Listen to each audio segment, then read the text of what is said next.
Good afternoon, everyone, and welcome to the Community Development, Housing, and General Government meeting for our first meeting in January.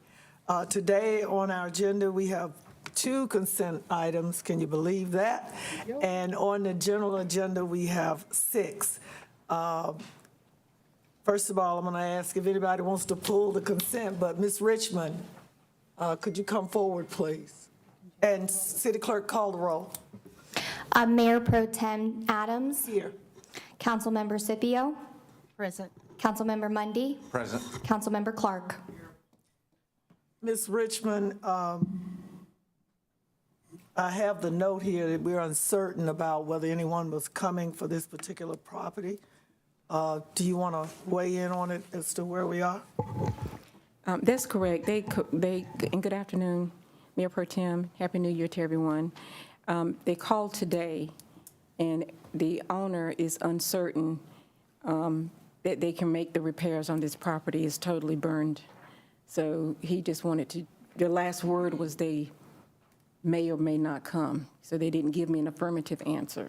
Okay. So, All right. and I told them what time the meeting is, and they, of course, got that in writing as well. Thank you. City Clerk, please read. Item C1, Moselle S. Petrie Ayers, 2420 Sunnyside Avenue in the Southeast Ward. Ordinance ordering the demolition and removal of a structure. Repairs exceeding 65% of value of structure. Does the committee have any pleasure? Councilmember Clark. I'll just make a comment. You folks can't see the pictures out here, but this is a house that's almost burned to the ground. You're not doing this guy a favor if he spends 1 penny trying to renovate it. This thing needs to be torn down because that's all. There's virtually nothing. It's a shell. With that, I'll move approval. Can you hit the level? I have a motion. Do I have a second? Second. It's been moved and properly seconded on item C1. May we please have the vote?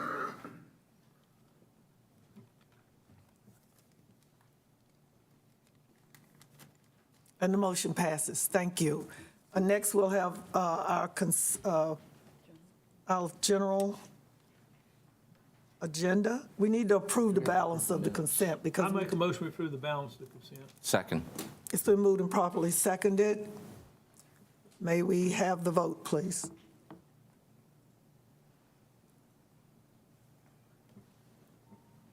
I am going to weigh.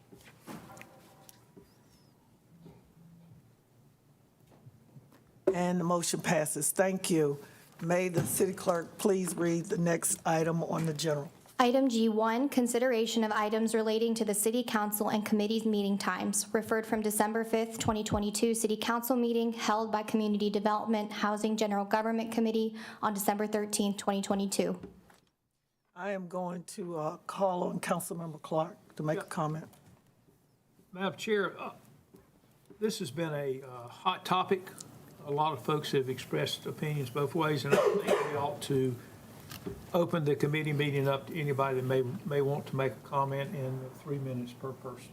Thank you, Councilmember Clark. I'm going to let Mr. Rao give his report, if you don't mind, or would you rather they speak before we Have Mr. Ralph first. He can introduce the topic. All right, Mr. Rao, please. Good afternoon, Mayor Pro Tempore Adams and members of the City Council. Last month, city staff presented some proposed changes to the meeting times for the City Council's regular meetings and committee meetings. At that time, Council directed staff to conduct a citizen survey to get feedback on proposed changes to the meeting times. And so I want to just go quickly through a few slides to give you some background information and the results from the survey. We did post it last Wednesday, so the results will be from that point through yesterday. First slide here is just some comparison information that we had provided in the earlier council action about the meeting times of our peer local governments, mainly in the triad here, Forsyth County, City of Greensboro, City of High Point, Guilford County, and how that compares to us. You can see there that their regular meetings are a little bit earlier than our meetings, and if they have a work session or committee meetings, those are earlier in the day as well. So in terms of the survey results, so this will be from January 4th through January 9th, just 3 simple questions that we posed to citizens. The first question being, the City Council meets the first and third Mondays of the month. What is your preference for meeting times? And the choices we provided were same as it is now at 7, and then earlier in the evening, and then there was a follow-up question, and then no preference. And you can see there that we received 148 responses, and that a little over 57% indicated that they would prefer that the council continue to meet as they do now at 7 o'clock. So for those who may have indicated that they would prefer council to meet earlier, for question 2, we did offer some choices, 5:30, 6 o'clock, and 6:30, had 127 responses to this question, and 55% indicated that they would prefer a 6:30 start time. These are for the regular council meetings, the first and third Mondays of the month. And then the last question asked about the committee meetings and if they had preferences for committee meeting times. And again, the choice was the current times, 4:30 and 6 o'clock, and then 4 and 6, and then 2 and 4, and then no preference. And you can see there that 68% indicated they preferred the council committees to meet at their current times at 4:30 and 6 p.m. So with the feedback, from the survey, the feedback that you all had provided staff, what's in the action before you this evening is an ordinance that would change the meeting time for the first and third Monday meetings, the regular council meetings, to 6 o'clock. And then and there's a resolution that would change the starting times for committees. It would also change the order of the committee times. And so you can see there that it would change Finance Committee from 4:30 to 4 o'clock. Community Development, Housing, General Government would be from 4:30 to 4 o'clock. And then Public Safety Committee and Public Works Committees, they would flip those. Those would be the first meetings on those respective days. And Public Safety would meet at 2, and then the Public Works Committee would meet at 2 on the second Tuesday. Again, this is the proposal that's in the council action. This slide also shows what the times were previous to your current times. And you can see there that council has moved the times up the last couple of times. But the column highlighted there in yellow is the action reflected in the action before you. I'll be happy to answer any questions. Thank you. Mr. Rao, back in 2009-10, when I was elected to the council, I thought that the meetings were earlier than what you have for previous time. Maybe I'm wrong. I'm looking for, only other person here is Mr. Councilmember Clark.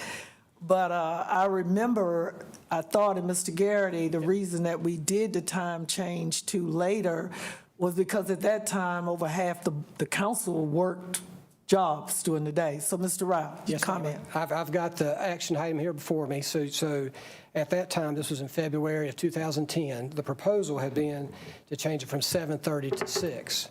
But then council asked for it to be carried over to March and changed it to 7 o'clock. So it went from 7:30 to 7 for the regular council meetings. And committee meetings were earlier too, were they not? So the committee meetings were 4 o'clock and 5 o'clock, and at that time they were changed to 5:30 and 6:30 respectively. Okay, thank you.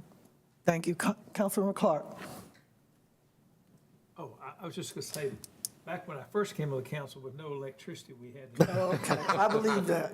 No, they have been changed over the years, gradually moved up, and there needs to be more separation in time between them, because an hour is not enough time to handle everything. But I would get the comments, and then we'll see what we want to do next. All right, Mr. Rao, we're going to allow, if the committee is so willing, we're going to allow citizens to come up and speak, to give their comments. And they have 3 minutes each to do that. Okay? Thank you. And the first one will be Dr. Arnita Miles.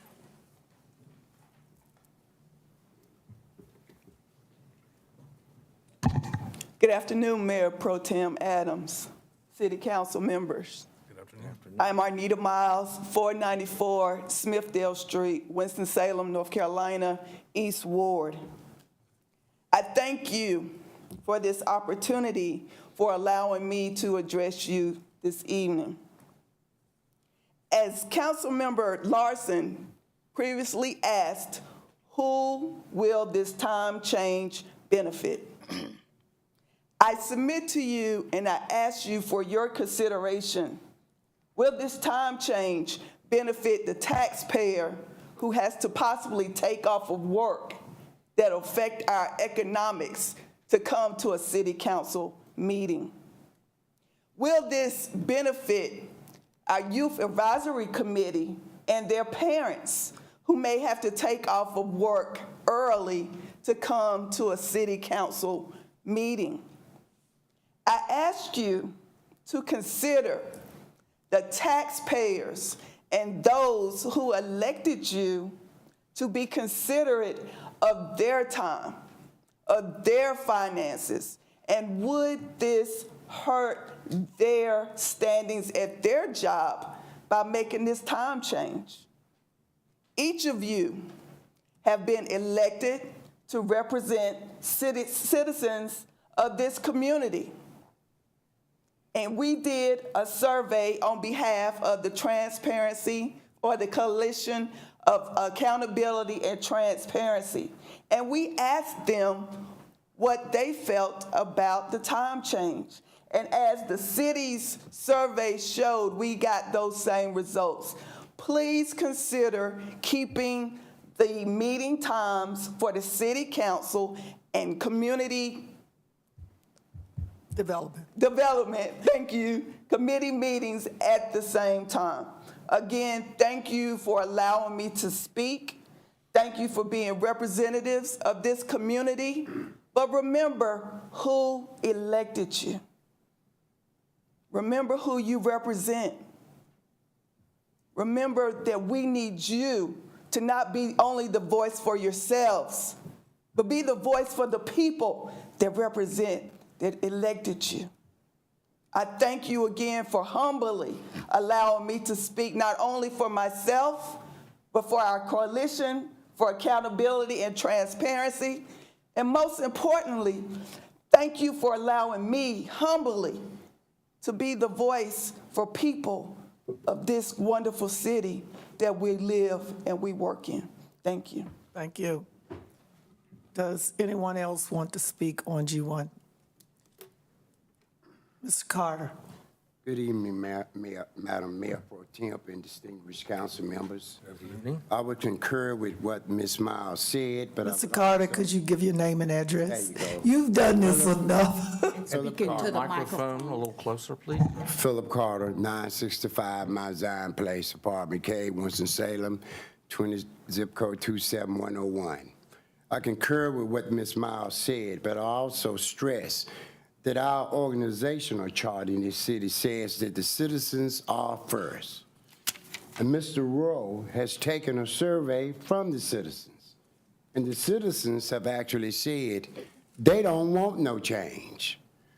68% said let everything remain the same. I think a large constituency did say they had no problem with moving the council meeting from 7 to 6:30 p.m. And I myself would be willing to make that concession. But I do believe that if we want transparent governance, then we should do everything we can to ensure that the citizenry can be an inclusive and a participatory part in the decision-making processes of their very own governance. Now, there's no one in this room that isn't being paid, at least that are city staff, by the taxpayer. If you staff in this room, whether you're assistant, counsel, whomever, you're paid by the taxpayer. And the taxpayer should be given every opportunity that is available to speak what there's on their mind, what their desires are, what their concerns are, so that you can be good stewards in providing resolve. So again, as Ms. Miles asks, I would ask, let these meeting times remain the same, and hope, as I do, that more people will participate in their governance. Thank you. Thank you. Mr. Garrity. Good evening, Mayor Pro Tem Adams, members of the committee. I just wanted to clarify that this recommendation that came from myself and Mr. Rao did not come to try to help council members or the mayor. It came because of the competitive world we're in for seniors' talent. It's a different world than 20 years ago. Many of the senior talent that we recruit, either to stay here or to come here, quality of life, time off with their children, things like that after hours are high priorities. As much of a priority, if not more, than pay. I mean, in the last 6 weeks, I personally have dealt with 2 situations with senior staff, either we were trying to come or trying to keep, who both indicated that in this triad market where they could go to other communities and not have to spend as much time at night working here, they were choosing to do that. My intent with this recommendation was actually to help the citizens and to help all of you to make sure we can retain and recruit the top staff to try to deliver the best services for citizens. Thank you, Mr. Garrity. Anyone else? I will now, Councilmember Clark. I'll make a motion. I was waiting for you to ask.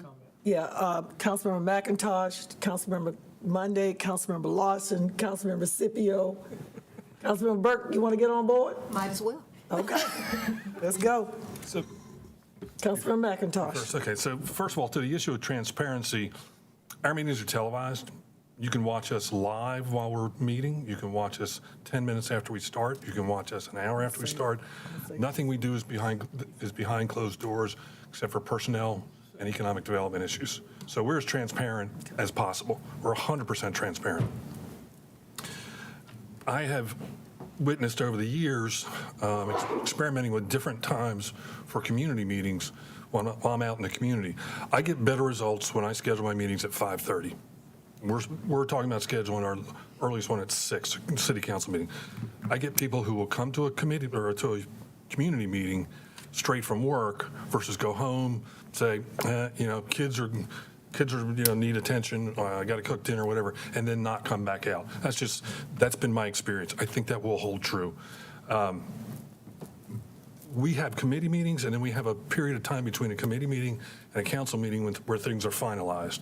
Citizens really want to participate. They can watch us at a committee level on TV, and if they have issues, they can reach out and talk to us, as they do all the time, and bring up concerns, and we can delay things from coming to full council. And there's ample opportunity to reach out and talk to us and be involved. I don't think that the number of people that actually will attend our meetings will change very much. I did a sort of an informal survey. I went back through committee meetings, and I looked at how many people were in the audience, and this is terrible, but I did a quick sort of observation of how old I thought those people were and whether they were of employed age or not. And our crowds tend to be older. They tend to be the voting age population, which is 55 years and older. So that's just what I saw as I was looking back at committee meetings. I don't think it will affect our attendance, and I don't think it affects the ability to be involved in the process and to comment.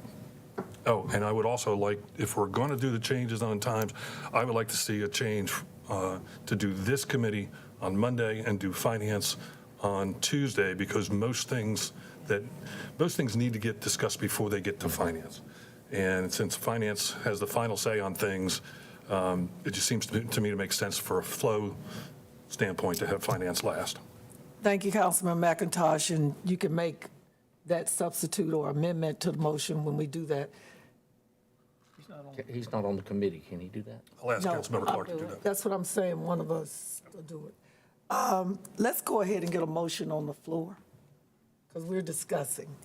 Madam Chair, I move that we adopt what Mr. Rao presented with the following exception, and that is that the Finance Committee would meet on Tuesday at 4, and General Government, which is this committee, will meet Monday at 4.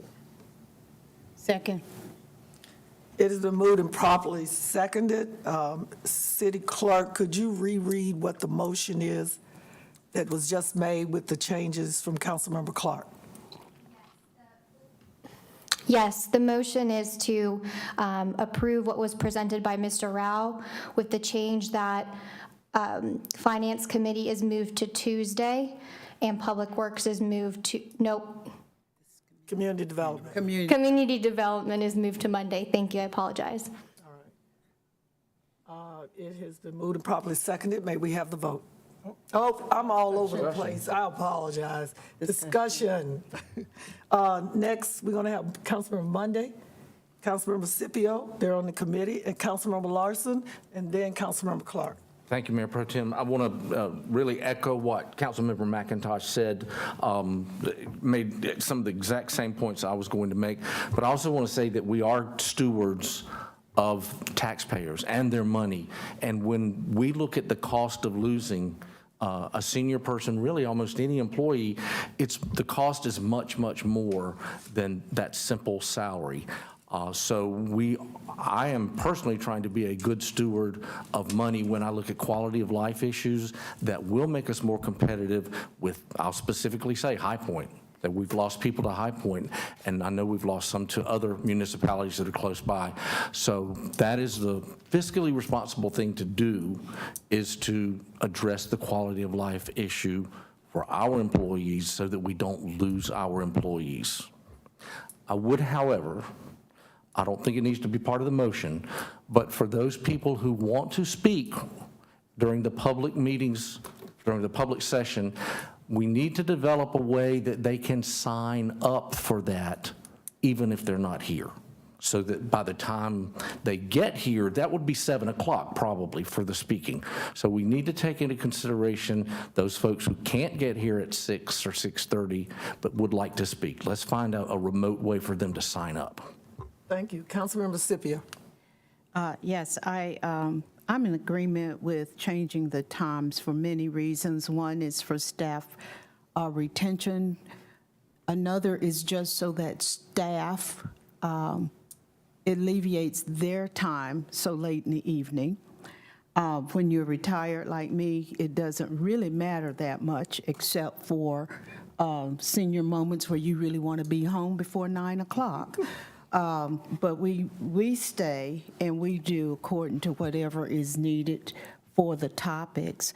But one of the things that I really am in favor of is that citizens must use us, their elected officials, by speaking to us about their concerns ahead of time. I do get calls from some of my residents, and I do get lots of emails from other residents when they really feel adamant about an issue. And so our citizens have all of the technology at hand, and they must be encouraged to use that. Almost everyone has a cell phone.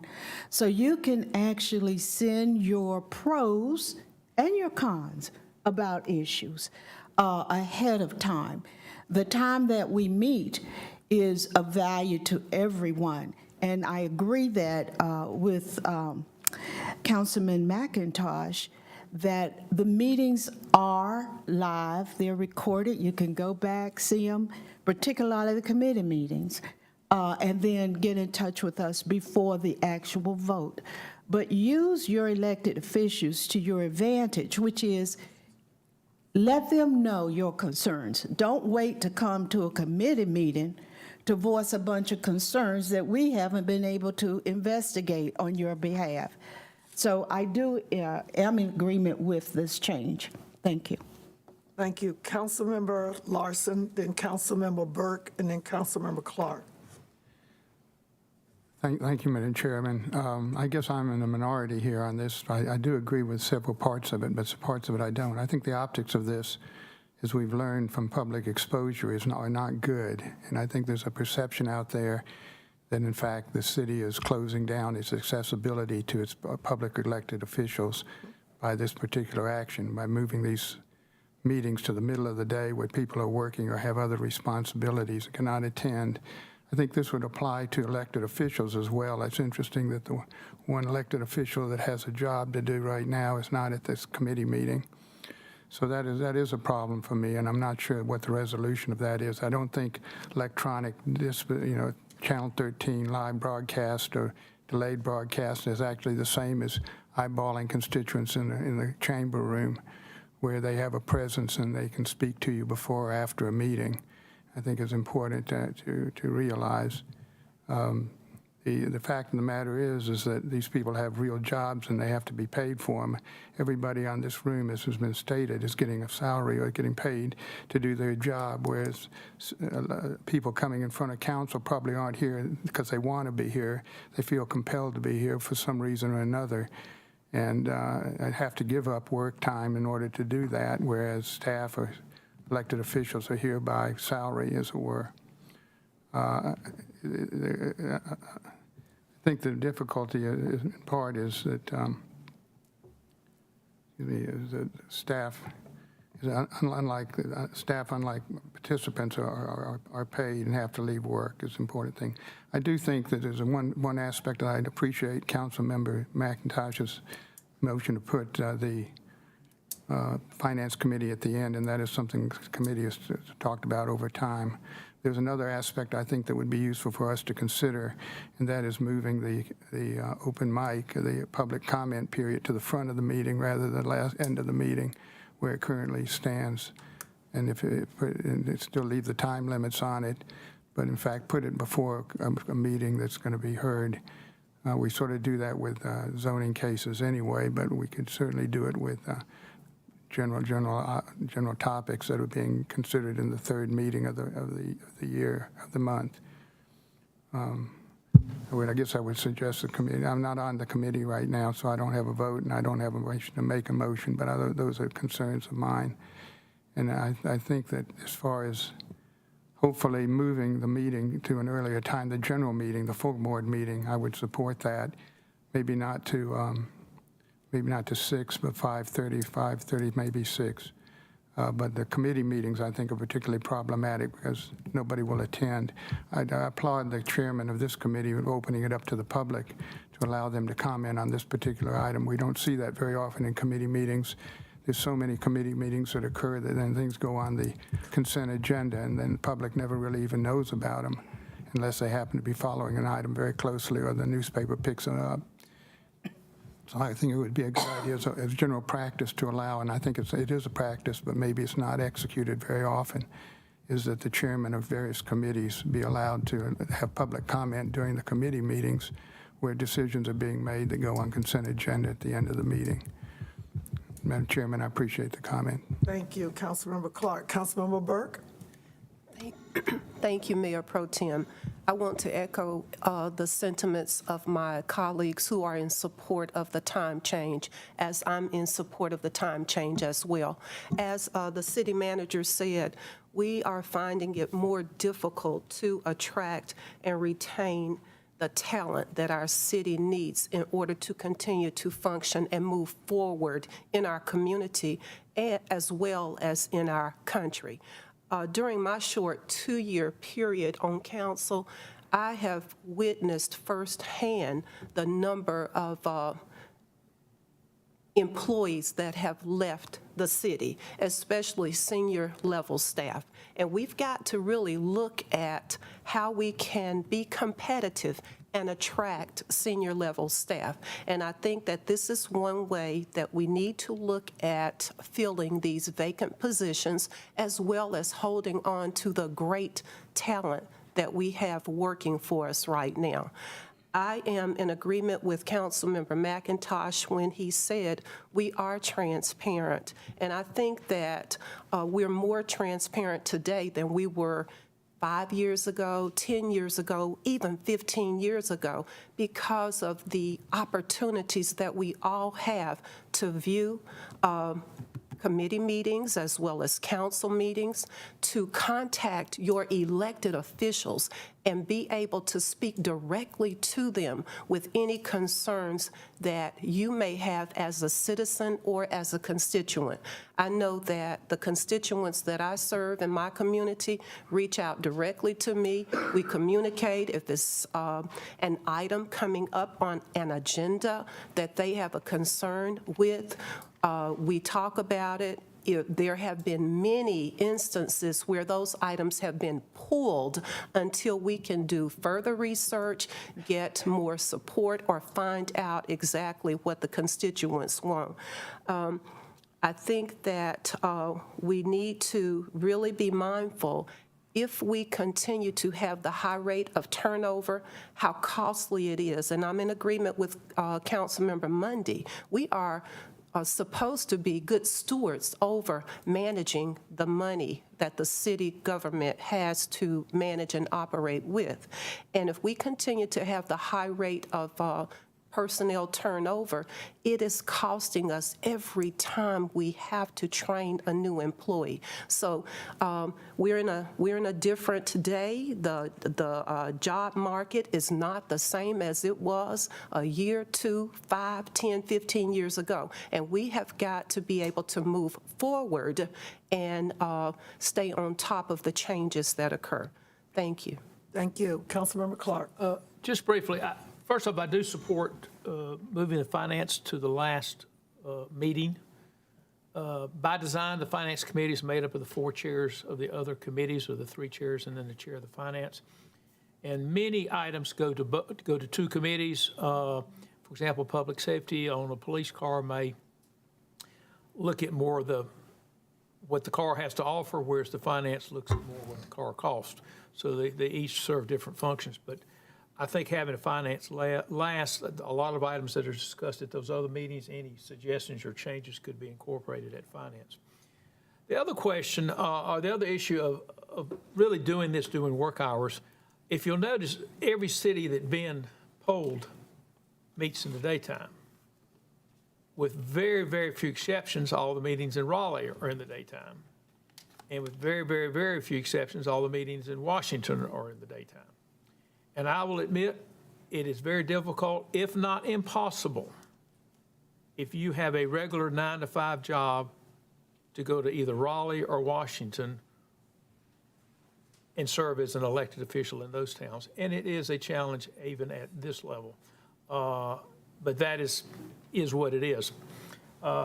Having said that, I do think there have been some very valid points. Mr. Larson, as recently as today, Ms. Adams and I talked about when we have the public comment period. I think we need to, at the regular meetings, I think we need to discuss that with the mayor, but I think that's probably a good idea to do it first. Because oftentimes people have a comment on something that's going to happen later in the meeting, and by the time they get up to make the comment, the item's already been discussed. So anyway, we'll get up with the mayor on that. So anyway, I would suggest we vote. Thank you. Thank you for all of you weighing in. And again, I know, as we all know, over the past 3 or 4 years, change is difficult, but change is what it is. We cannot determine the job market across the country, in the state, in the community, the county, but all of us, like you've heard me say in the past, it's like the NFL draft. We are all competing. We got headhunters out. We got consultants out there, contractors, trying to find the best candidates or candidates to employ with the city of Winston-Salem. For those of you that have been remember or attentive to these committee meetings and council meetings over the past 1.5 years since COVID, we have stepped up our game and added lots of initiatives and amenities to our employees and employee packages on trying to get the salaries and the monies up, on trying to give them more time, whether it's if an employee on hiring. We now, if a prospective candidate comes from Raleigh and they take a job with the city, we bridge their time. You know, government does that, some governments, some companies, but we hadn't done that. But we found out, as we're always constantly researching other cities and benchmarking, what is it that they're doing that they're able to always get employees and candidates like that? We look at their packages, what it is that they're offering. And we also know that training and development, which for so long we had to kind of put on the back burner because of the 2 recessions we've been through, all of us now, municipalities, states, counties, and the Fed, we recognize now, again, all of us work for somebody or have worked for somebody or something or company. There is nothing better than being valued and appreciated. There is nothing better than knowing that whoever your managers or leadership is that they are looking every day to try to make your life on the job engaging, quality of life. You like coming to work. You might not like it all the time, but we want you to enjoy your job while you're here. And that's part of our responsibility to ensure that, because ultimately from the city manager, the council mayor, to the staff, to the citizens of Winston-Salem, we are responsible to deliver the best services we can. But right now, we're all in a pinch right now because we have so many vacancies. The thing now is not just trying to attract talent, it's about retaining the talent. And as Councilmember Mundy and others have said, if we got to rewind the clock, every time we hire a new person and pay them $20,000, $30,000 more, because that's what the market says now, we will do it when we have to do it. But right now, if we can keep our employees with us until hopefully this, whatever it is we're going through, kind of gets a little better. Because right now, people with talent, they don't have a problem finding a job. If you want a job, anybody, you can find a job. But again, it's about the talent. Can they do the job? Are they the right person for the job? With that, City Clerk, council members, committee, we will call for the vote.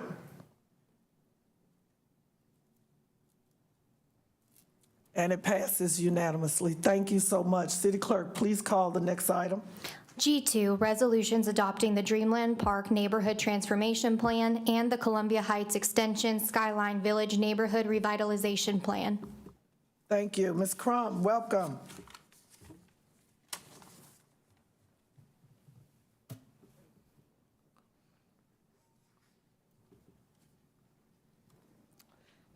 Good evening, Mayor Pro Tem Adams, members of council. Amy Crum, Assistant Planning Director. Just a quick background on this to remind everyone of these projects. The consultant did come to you in September and gave a more detailed review of the two plans. But these came out of a pilot project that were presented to you in December of 2019. And the idea was to have a method for residents to visualize and create a vision for their future using technology. So this is really very much neighborhood driven. We had a consultant team of from Habitat for Humanity of Forsyth County and North Carolina A&T State University, and that contract was signed in 2020, May of 2020. We did an extensive public outreach between August of 2020 and July of 2021. This was throughout sort of the heart of COVID. So we did in-person meetings and we did virtual meetings, both with residents and also with business owners. And we used multiple forms of communication to get the word out, whether it be email, Facebook posts, and also they went door to door and put notices out that way. And so just to remind everyone of the different content for the plans, the recommendations relate to land use and housing, transportation, and then aesthetics. In case of Columbia Heights Extension plan, that also included economic development. And then the Dreamland Park plan, it also included extensive recreation and park recommendations. The plans also included cost estimates for the recommendations as well as an implementation schedule. If council chooses to adopt these plans upon adoption, the Planning and Development Services Department will utilize the recommendations as a supplement to our area plan recommendations. So when we look at zoning case that come before us, as well as UDO text amendments. Also, in your purview, if you so choose, you can also use the recommendations looking at capital improvement funds, transportation funds, grant funding, things of that sort. And the private development community can also utilize the plan when they make their decisions of where to invest dollars. And with that, I will be here to answer any questions. Thank you, Ms. Crum. Any questions, comments? Councilmember Clark. I'm not sure what this resolution does, but I do want to go on the record in saying that these studies came with enormous price tags. I'm remembering a total of $60 million. Implementation. Yeah, so Columbia Heights Extension, the total price tag for implementation of that one is just shy of $60 million. And for Dreamland Park, it was just over 26 million, So it was 26, and what was the other number? 60 million. 60, so it's So a 80. total of 86 million. Okay, it's gone up. Anyway, so I don't have any trouble voting to accept the plans, but I don't want to mislead people that this is something we're going to do tomorrow. $86 million is nowhere in the budget anywhere. That's an enormous amount of money. We're going to get ready. An item in here in a minute, it's just $2 million. I'm not sure where we're going to get that money. But Yeah. I don't have any trouble adopting this kind of a long-range plan type implementation, but I don't want people to be confused that this is something we're going to do tomorrow, because we do not have $86 million. We don't even have a fraction of that. Yeah, and I will say there are some large price tag items in the plan, but there's also some other items that we could do on a staff level, whether it is, educating the public on some of our programs that we have for rehab, doing some proactive rezonings, things of that nature that we could potentially look at that are smaller scale, that sort of, I won't say less costly, but there are some things, low-hanging fruit, I guess is the term, but that we could look at to help move this along that don't have a significant price tag. Thank you. Councilmember McIntosh, Councilmember Scipio. I think it's very helpful and fruitful to have a plan in place to sort of encourage a vision and to let people plug into something that's sort of been already agreed on up front. I do want to caution, though, again, as Mr. Clark said, I mean, this is a very expensive project, but it's probably not going to be built as it's on paper now. So having been through a couple master plan scenarios, situations change, opportunities arise. So I think this is a good framework, a good guide, as it says, encourage the plan use as a guide for future neighborhood investment. But let's recognize that it's not set in stone. If something comes along that is a good opportunity and doesn't comport exactly to this, but it works for the neighborhood, I think we should all be open to that on council as well as the neighborhood. Councilmember Scipio. Yes. I think this is an example of how we work with residents to get a vision for revitalizing neighborhoods that have not been invested in almost 70 years. You don't have a problem when you have people with good incomes keeping their neighborhoods attractive, doing renovation and remodeling and landscaping. But in these two neighborhoods, which are very reflective of many of the neighborhoods in our qualified census tracts, the houses have not had the quality of investment over the years. Residents want to have lovely homes and good neighborhoods. When you neglect that kind of investment, mainly because people don't have the discretionary income to invest in their homes, you do get a lot of needs that come about over time. The thing about this particular project is, how do we revitalize older neighborhoods? How can we move forward? What would it take? Yes, it's going to take a lot of money.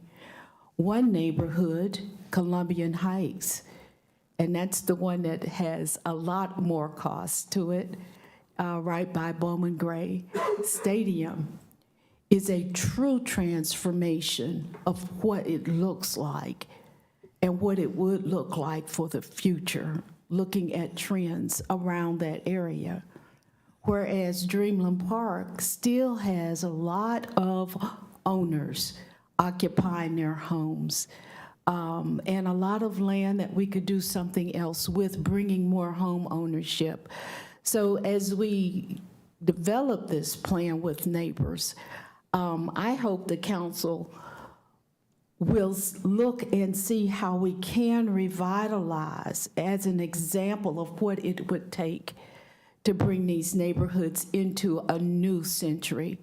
They also reflect new energy modes, all the technology. That's part of the plan. I thank, though, the council for actually approving the funds to do this study, and it was 2019. After it was funded, a lot of things changed. COVID happened. All of a sudden, our wonderful students could not participate in this. But we did have 3 professors at A&T who took the project and continued it and ran with it. Regrettably, 2 of them retired before the project could end. But we had a lot of challenges, so I really think what we came up with and what they showed was really great and truly reflective of forward thinking for our residents. But I do want to thank our residents that participated, because it went from 2020 through 2021 and now to 2022. And they gave a lot of time on Saturdays. There are Saturdays to come together, talk, to envision, to really put a vision together for their community. And I really thank them. And yes, we don't want to leave the impression that this plan will be implemented tomorrow. But until the council can adopt this plan, we can't move forward with any parts of it. So that's why it's important to adopt the plan and then work to bring it to reality. It is not a plan designed to do overnight. It is a total neighborhood revitalization. It's going to take a lot of time, and it's going to take a lot of money. But that doesn't mean that we can't do it. We need to start with the plan, and it's a wonderful plan. And I will also say we have another great plan that we're implementing, and you see how long it's taking. But the East End area plan was done, it was approved, and now we're seeing movement in parts of that coming to pass.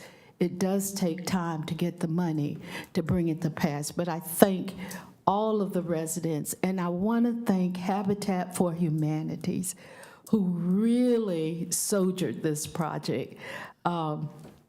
Kelly Mitter is in the audience, and we want to thank him for his commitment to making this work. And George Red, who was a project leader at that time, now he's the big head honcho at Habitat. But they both were there. Every meeting, they were there. And I thank you for all that you have done to bring this to pass. And I want to also recognize North Carolina A&T, a wonderful HBCU. It's not traditional for us to use a university for these kinds of plans, but they have a wonderful architecture department, and they were really good in helping us develop this vision for these 2 neighborhoods. Thank you. I just want to help everybody understand. I have 4 more items on this agenda that require a lot of presentations and talking and discussion. So if I'll we, move approval on item G2. Thank you. Second. I can't say. it has been moved and seconded. May we have the vote, please?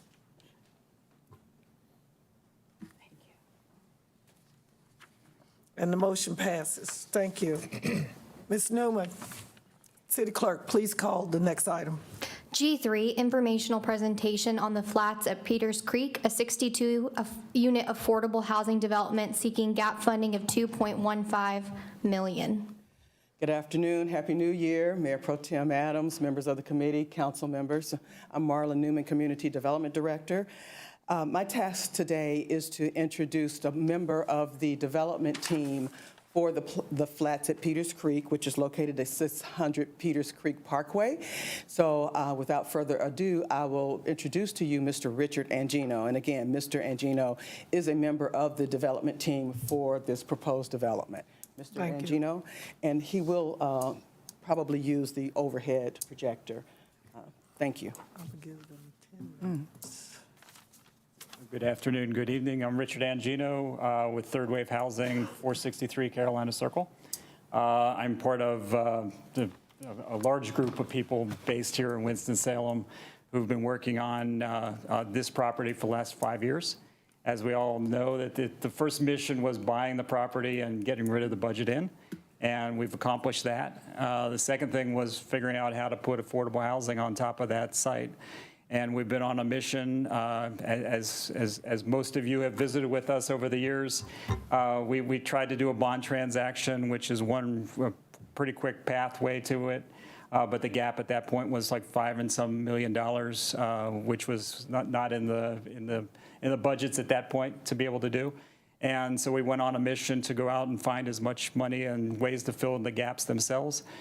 We got the 9% allocation of workforce housing tax credits, which is about $9 million worth of proceeds that come into this transaction to fill majority of the gap. We thought we wouldn't have to come visit you guys, not that we don't like coming here and talking about the exciting things that we're doing on the workforce housing world, but with COVID and the changes in interest rates and changes in constructions, we now find ourselves with basically about $2.7 million gap on this transaction. The wonderful thing is there's only 24 allocations of these housing tax credits across the state for each year, and this was one of the ones that won in September. And so we are, it's a shovel-ready property. It's just mainly we need to fill the gap related to the overall funding itself. I know you have the complete package related to this, and we have a lot of things on the agenda, so I won't go into a ton of detail related to the property. But basically, we have 75% of the units are at 60% of area income. So that's folks making up to about $42,000. And we also then serve about 25%, which is down at the 30% level, which gets us down to people having incomes about $14,000 or $15,000. When you look at the community, because Peters Creek is just a cross-section of Winston-Salem, 1 in every 3 people or families that live in that neighborhood actually qualify to live in this building. It'll be a 4-story with community space, not like a traditional project. It's actually has a lot of community spaces, places for people to have birthday parties, anniversaries, all those types of things within the building itself. So it has a very active community side of it. At the same time, it's 62 units. And you'll be seeing various related to this, as well as we have some planning changes that are going through the planning approval right now related to the property. So I'm here mainly to answer anybody's questions related to it. Councilmember Clark, even though you're not on the committee, I got committee, but I'm gonna go ahead because I didn't get to you. Clark. You mean What? Larson? Councilmember Larson. Yeah, Larson, go ahead, John. Yeah, go I ahead. just had one quick question. You said the gap is 2.7 or 2.15? It's 2.7 right now. So you're asking us for 2.15? Councilmember Larson, could you speak into your mic, please? so that I'm we trying can to hear? understand the math of this.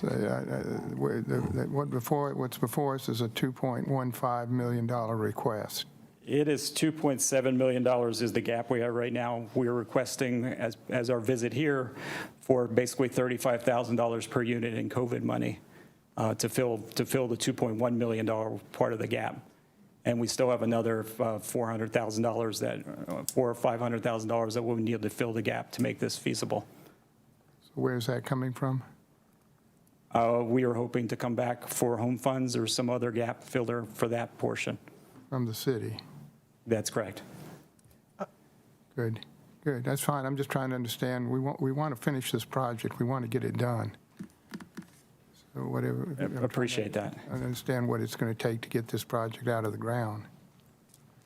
Sorry, I can't hear you. Thank you, Councilmember Larson. Any other council members? Councilmember McIntosh? Not a question, but more a comment. I mean, people have heard me speak about dollars per door, and I think we need to establish as a council a sort of a rate of $25,000 per door as a target. When a project like this comes along, I think we need to have the flexibility to increase that target number because of all the check marks and the matrix that this project fits.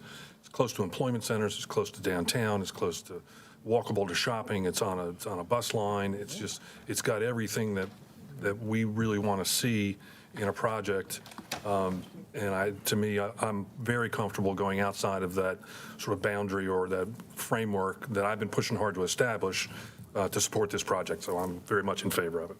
Yeah, a thing to keep in mind related to that is that when you go to these types of deep discounts, we're 50% of what the marketplace is.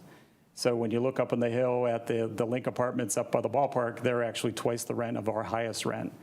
And then when you look at the individual property, the gap you have, like when you do a 30% deep discounted one, that basically needs like $170,000 worth of gap for each one. And Richard, if I could just throw in here, the cost of construction in your project is just about the same as the cost of the construction up at the ballpark. It is the exact same. The only thing different really is that we don't have granite countertops. We Right. can't have a swimming pool. Right.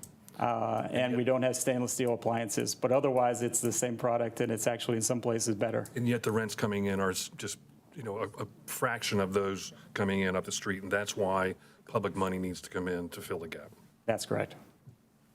And it's been PCCI's mission from the beginning to make sure we're serving the workforce in that community, including the folks who work for Atrium, where we have over half of their employees qualify for this type of property. So it's also an employee retention program for this. As you guys are talking about keeping employees, I think the hospital and other employers in that area really need people who in the local community who make between $14,000 and $42,000. Thank you. I'm going to make a side comment before I call on Councilmember Clark to make the motion. Just like everybody comes to the city for help, I see the county gave $600,000, but they got all kinds of clawback, paybacks, whatever in their deal. They don't do housing the way we do. And right now, we have a substantial list of folks that want us to help their projects, which most of them are affordable housing. So I just want to throw this out there to you. We have a committee of the whole next month.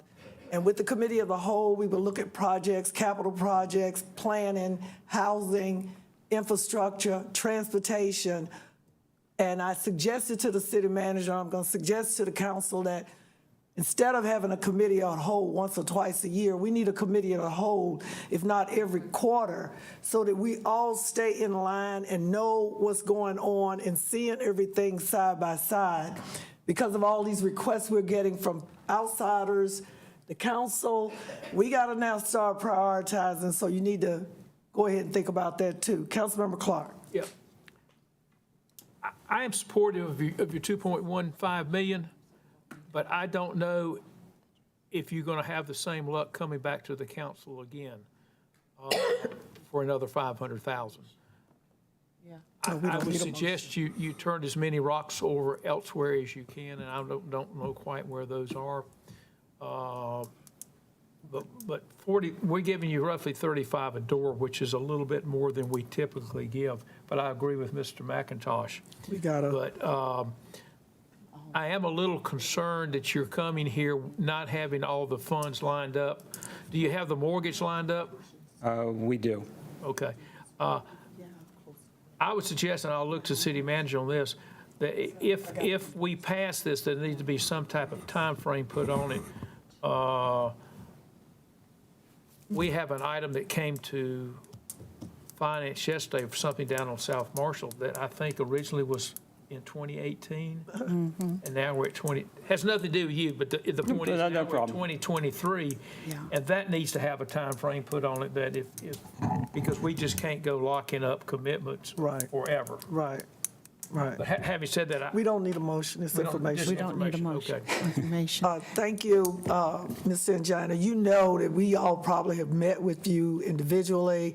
We have heard this project from staff. So, and we have all of the necessary information in the packet, and we appreciate you. Okay, would you like me to answer the county question, or no? Not really. No? Okay, that's fine. We all know how that goes. No, that's go fine. back and tell them they give you the wrong answer. Yeah. Mayor Pro Tem, since this property is in the Southwest Ward, I just wanted to state my support of the program. And also, if it moved across the street, it would be in the South Ward. It literally is right across the street. And I know John has been very supportive of this as well. So the two council members who are closest to it are going to say yes to your deed. Okay. Thank you so much. City Clerk, call the next item, please. Item G4, information and setting the date for the public hearing on the eligibility of the Alexander S. and Mary R. Haynes House for listing in the National Register of Historic Places. Ms. McCullough. Mayor Pro Happy New Tem. Year. Happy New Year, Mayor Pro Tem Adams, council member, committee members. This item is actually just to set the public hearing date for me to come back to your February 6th meeting to have a public comment period and a public hearing on this item. This is for National Register. Because we're a certified local government community, we get the opportunity at the Historic Resource Commission level and at our elected official level to actually make recommendations for the National Register of Historic Places, that honorific nomination. The property that's in front of you today is the Alexander S. and Mary R. Haynes House, which should sound familiar because we did look at this property in the past several months for local landmarking. But this time it is going forward for National Register nomination. And again, this is just to set the public hearing, but I'm here to answer any questions if you'd like. Thank you. Michelle. Any questions or Just a quick comments? clarification. National Register status, if they achieve that, does not prefer or give them any financial benefits unless they choose to do a significant amount of work on it. Correct. And then that tax relief comes from the federal government, not from us. Correct. So the National Register, as I said, is an honorific. So think of it about like the honor roll. They're stating that they got straight A's, as being a historic structure. And so it's on that list. If they want to take advantage of the rehabilitation tax credit program through the state and the federal government, you can choose to do that. It is on projects, not a in perpetuity type of tax credit.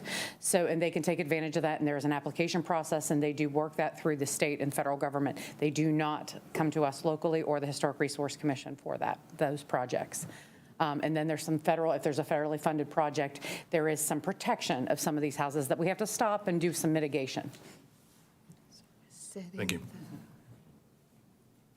Thank you, Ms. You don't need a McCullough. motion, do you? No. It's information. Nope. Thank you.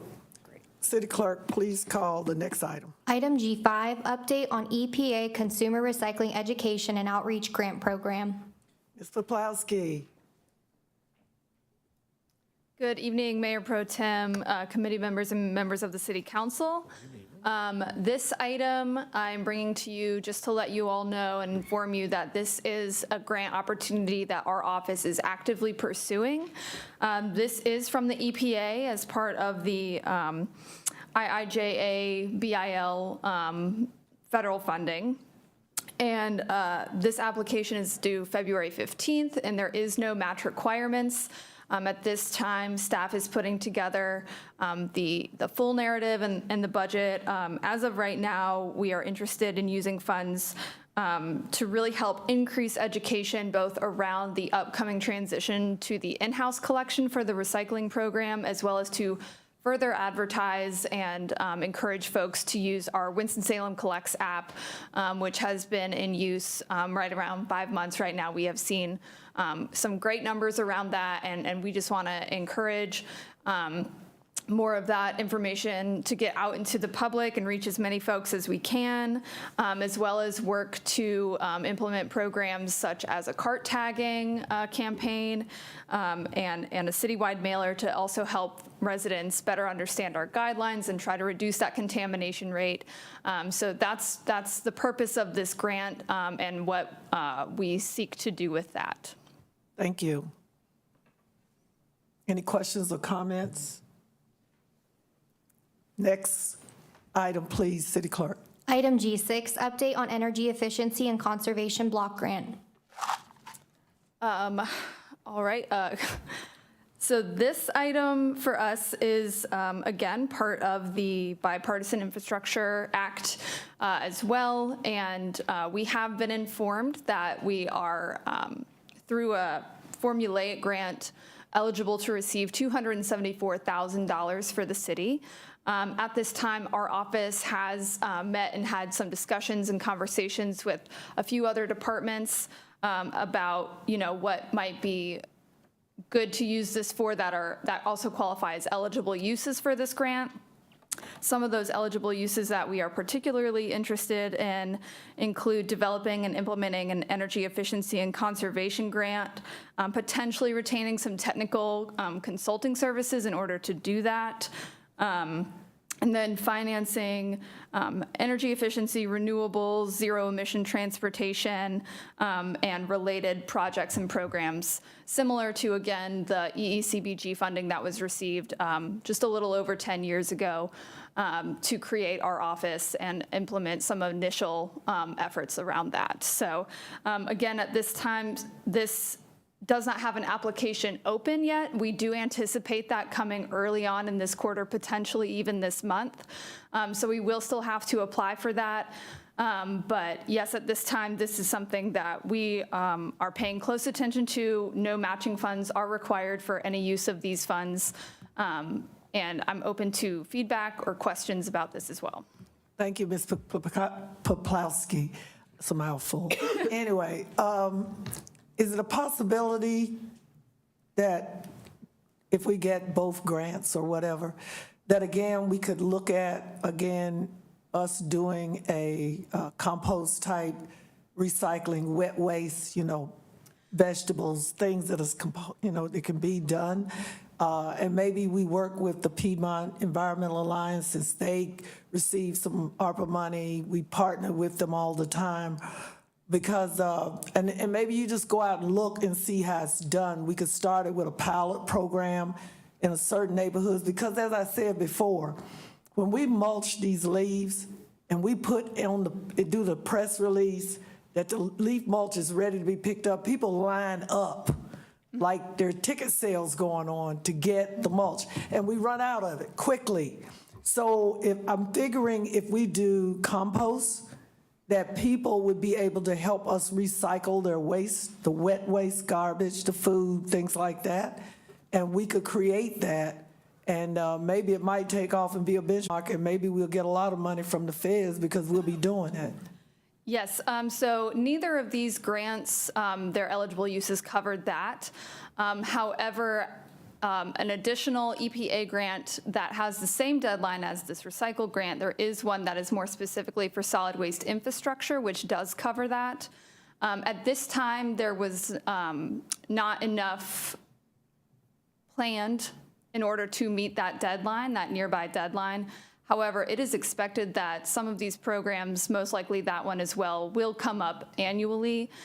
So it is on staff's radar. We have made note of it, and we are happy to consider more serious planning to try to meet the deadline in the future if it does become available again. But at this time, because we also don't have a facility to send this to on the scale that would be necessary to do this, this would require a significant amount of planning that we just were not able to do before the deadline this year. Okay, thank you. Any comments or questions? Councilmember Clark? No, not on that. Anyone? Councilmember Scipio? I just applaud your team for looking at grants that require no match and going after that money. I don't believe we should leave any money on the table among any entities, especially our federal government that has set aside so much money for cities. So I applaud your department for doing that, and I want to encourage other departments to see how they can go after some of this federal dollars. Thank you. I apologize. I'd like to recognize former council member Evelyn Terry from the Southeast Ward. Come on, stand up, take a bow. And former North Carolina representative. And former North Carolina representative. Former Representative Terry, did you want to say something? That's like 3 minutes, 2 minutes on the clock. Okay, we good. All right, this meeting is adjourned. Thank you. If I may ask council members to return rankings for the North Carolina League of Municipalities back to Mr. Rao as soon as possible. That'd be great. Mr. Mundy's already done his.